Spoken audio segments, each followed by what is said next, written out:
दोस्तों SBI clerk के first shift का एग्जाम जो है वो खत्म हो गया है। बहुत इंपॉर्टेंट हो जाता है सेकंड शिफ्ट, थर्ड शिफ्ट और फोर्थ शिफ्ट के बच्चों को ये जानना कि फर्स्ट शिफ्ट का टोटल जो है वो पैटर्न किस तरह से रहा है और ये कितना इंपैक्ट करेगा आने वाली शिफ्ट में या आने वाले दिनों के एग्जाम्स में। चलिए एक बार जल्दी से रिव्यू देख लेते हैं किस तरह का आपका एग्जाम था। देखिए, आज का जो पहला शिफ्ट का ओवरऑल पेपर था इजी टू मॉडरेट फॉर्मेट में था। जब मैं इजी टू मॉडरेट कहता हूं तो इसका मतलब ये है कि जो ऑन एन एवरेज बच्चे हैं वो ऐसा भी नहीं कि हर कोई 35 तक कर पाया, पर ऐसा भी नहीं है कि किसी का स्कोर जो है वो लगभग लगभग 22 या क्या कहते हैं 24 से कम भी रहा हो। इतने के आसपास हमने स्कोर देखा है, यानी एक आध ऐसे क्वेश्चन, दो तीन ऐसे क्वेश्चन थे जहां पे बच्चों को थोड़ा सा प्रॉब्लम जो है वो हुई है।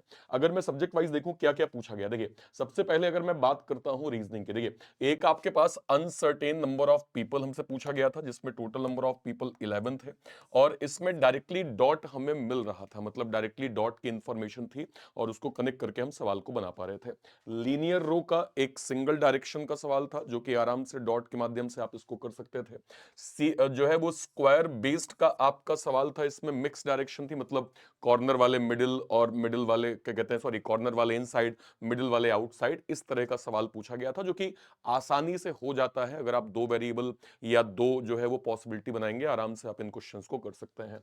इसके बाद आपका मंथ बेस्ड पजल था जिसमें मंथ प्लस डेट यहाँ पे सीक्वेंस दिया हुआ था। डिजिट की सीरीज आई थी जो कि आसान थी, हम लोगों ने काफी इसको पढ़ा हुआ है। इसके अलावा इनइक्वालिटी के तीन क्वेश्चन, लॉग के तीन क्वेश्चन, ब्लड रिलेशन तीन क्वेश्चन, पेयर फॉर्मेशन का एक क्वेश्चन, मीनिंगफुल वर्ड का यहाँ पे एक क्वेश्चन हमें रीजनिंग में देखने को मिला। अच्छा, बात कर लेते हैं जो है वो मैथ्स की कि मैथ्स का पैटर्न जो है वो क्या रहा है। ओवरऑल पैटर्न मैं फिर कहूंगा इजी टू मॉडरेट ही हमने देखा है, जहां पे लगभग लगभग अप्रोच अगर मैं कहूं 25 प्लस तो एक एवरेज स्कोर जो अभी तक हमने देखा है वो। देखिए, इसमें अगर हम बात करते हैं मैथ्स की, सिंप्लीफिकेशन के 10 क्वेश्चन, मिसिंग नंबर सीरीज के 4 क्वेश्चन, अर्थमेटिक के 11 क्वेश्चन, टेबल डीआई का 5 क्वेश्चन, बार ग्राफ का 5 क्वेश्चन, टोटल आपके 35 क्वेश्चन इस प्रकार से बन गए। ठीक है, इसके बाद अगर मैं इंग्लिश की बात करूं, इंग्लिश का सेक्शन आई गेस ये तो आपके ओवरऑल अटेम्प्ट्स है।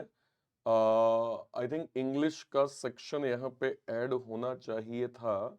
हाँ जी, यहाँ पे ऐड है। देखिए इंग्लिश को भी देख लीजिए, आरसी के यहाँ पे 7 क्वेश्चन थे, एरर डिटेक्शन के 5 क्वेश्चन थे, मिस स्पेल्ड के 4 क्वेश्चन थे, वर्ड यूजेस के 3 क्वेश्चन थे, सेंटेंस रीअरेंजमेंट के 5 क्वेश्चन थे, क्लोज टेस्ट के 6 क्वेश्चन थे। बच्चों के यहाँ पे स्कोर जो है वो मिनिमम 20 तो आराम से बन रहा था, कईयों का स्कोर यहाँ पे जो है वो 25-26 ही है, लेकिन हमेशा हम एक एवरेज स्कोर जो है वो लेके चलते हैं। देखिए, अगर आप फर्स्ट शिफ्ट का ओवरऑल अटेम्प्ट देखेंगे कि अटेम्प्ट क्या बना है तो आप यहां पे गौर करिए।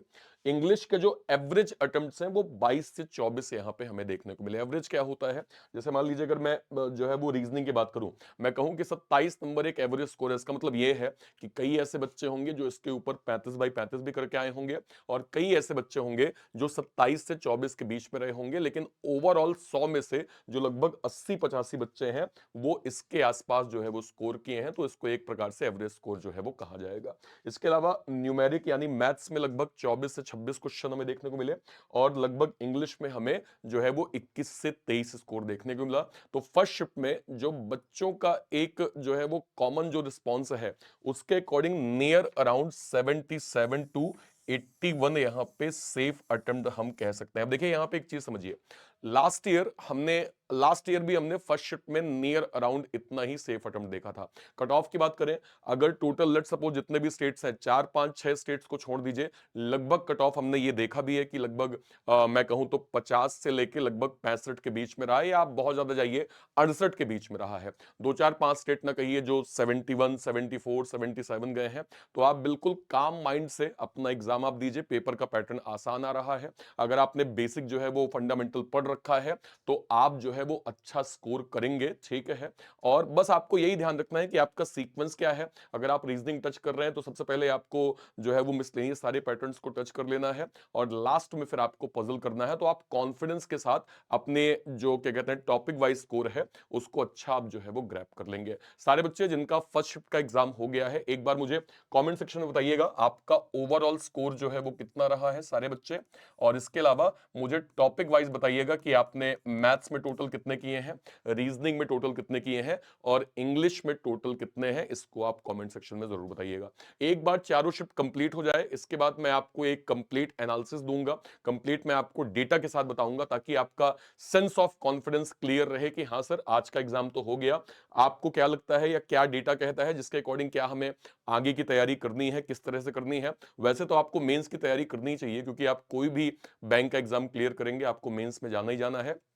बट एक बार कंप्लीट एनालिसिस के साथ आपको बताया जाएगा तो आपका फंडामेंटल जो है वो थोड़ा और अच्छा जो है वो क्लियर होगा। बहुत बहुत शुभकामनाएं जिनका सेकंड शिफ्ट में, थर्ड शिफ्ट में, फोर्थ शिफ्ट में एग्जाम है। ये पैटर्न आपको काफी हेल्प करने वाला है आगे के शिफ्ट के एग्जाम्स के लिए। ठीक है, एक इंपॉर्टेंट चीज हम आपको बता देते हैं, 2025 के सभी बड़े एग्जाम्स को ध्यान रखते हुए हमने जो है वो एक इंपॉर्टेंट बैच यहाँ पे लॉन्च किया है, जिसका नाम है रीस्टार्ट बैंकिंग फाउंडेशन, जो कि बिल्कुल फाउंडेशन लेवल पे है, बेसिक से जो है वो एडवांस लेवल पे हम जा रहे हैं और बिल्कुल स्क्रैच से हम लोग फाउंडेशन को यहाँ पे पढ़ रहे हैं।